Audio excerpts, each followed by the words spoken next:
you are a CA firm using AI, start with this. The biggest risk is not whether the platform is secure. It is whether you are allowed to disclose client information to that platform at all. That distinction matters because a manufacturing company usually uploads its own data. A CA firm usually handles client data. You are the trusted custodian, not the owner of that information. So before you upload anything, think in 3 layers: law, professional ethics, contract. If any one of those says stop, you stop. Layer 1 is the DPDP Act, 2023. If personal data is involved, your use of AI has to respect the obligations attached to collecting, processing, and protecting that data. Layer 2 is the ICAI Code of Ethics. This is where many firms underestimate the issue. Confidentiality is not optional just because the task feels administrative or low risk. Layer 3 is contract. Your NDA, engagement letter, data processing clause, or client security questionnaire may be stricter than the law. In practice, this is often where the answer is decided. Now let us address the common defense. We used an enterprise AI tool. That helps, but it solves only one part of the problem. Consumer AI generally has a higher risk profile. Enterprise AI tools typically offer stronger encryption, access controls, admin oversight, and terms that generally do not use customer data to train public models.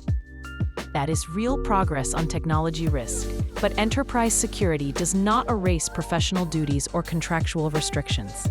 It reduces one risk. It does not waive the others. Here is the practical lens I use.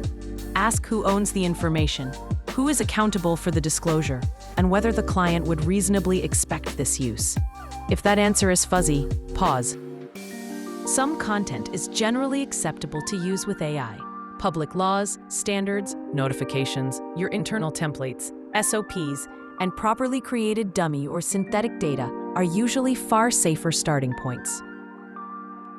You can also work with fully anonymized or masked information, and only the minimum necessary data for the task. That minimum necessary principle is one of the simplest ways to cut risk fast. Now the other side. Unless you have clear authorization, avoid uploading PAN, Aadhaar, identity documents, payroll records, employee data, bank statements, or account details. The same caution applies to tax returns, 26AS, AIS, complete trial balances, and general ledgers. These are not harmless files. They often reveal a very detailed picture of a client's financial and commercial life. And be especially careful with board papers, due diligence materials, valuation reports, client databases, and commercially sensitive information. A leak here can hurt strategy, negotiations, and trust all at once. People sometimes think the harm is only about privacy. It is broader than that. A leak can create competitive disadvantage, weaken negotiation leverage, enable poaching, trigger fraud risk, and damage reputation. It can also lead to breach of trust and contractual disputes with the very clients who depend on you to protect their information. For a CA firm, that damage is often much larger than the value of the shortcut. So what should a firm do operationally? Define approved AI tools, classify data types, require masking by default, record where authorization is needed, and train staff on what must never be pasted into a prompt. If you want one golden rule, use this. Would I be comfortable explaining to the client, ICAI, or a court that I disclosed this information to an external AI provider? If the answer is no, do not upload it. AI can absolutely improve CA firm productivity, but the firms that get this right will treat confidentiality as the design principle, not an afterthought. Review your workflow, tighten permissions, and get authorization in place before the next upload.